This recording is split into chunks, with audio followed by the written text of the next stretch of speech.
শ্রদ্ধা করে স্মরণ করছি মহান স্বাধীনতার ঘোষক শহীদ প্রেসিডেন্ট জিয়াউর রহমানকে। একই সাথে স্মরণ করছি মহান এই স্বাধীনতা যুদ্ধে এদেশের সূর্য সন্তান মাওলানা মতিউর রহমান নিজামী, গোলাম আজম সহ বাংলাদেশ জামাত ইসলামের দেশপ্রেমিক সেই সকল মানুষদের, যাদেরকে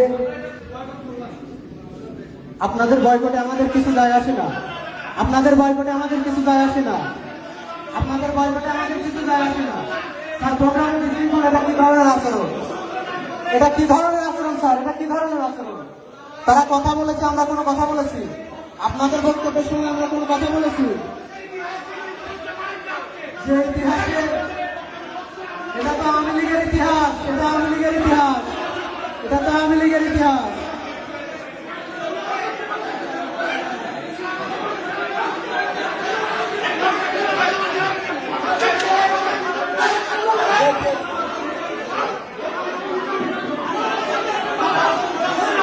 বাংলাদেশ জামাত ইসলামের কোন নেতৃবৃন্দ রাজাকার ছিল না, ছিল না, ছিল না, কোন নেতৃবৃন্দ রাজাকার ছিল না।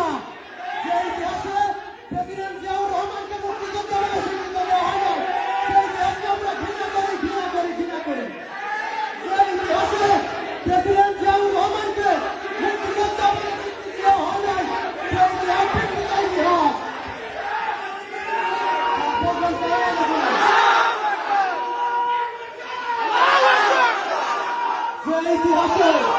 যে ইতিহাসে প্রেসিডেন্ট জিয়াউর রহমানকে মুক্তিযোদ্ধা বলে ঘোষণা দেওয়া হয় নাই, সেই ইতিহাস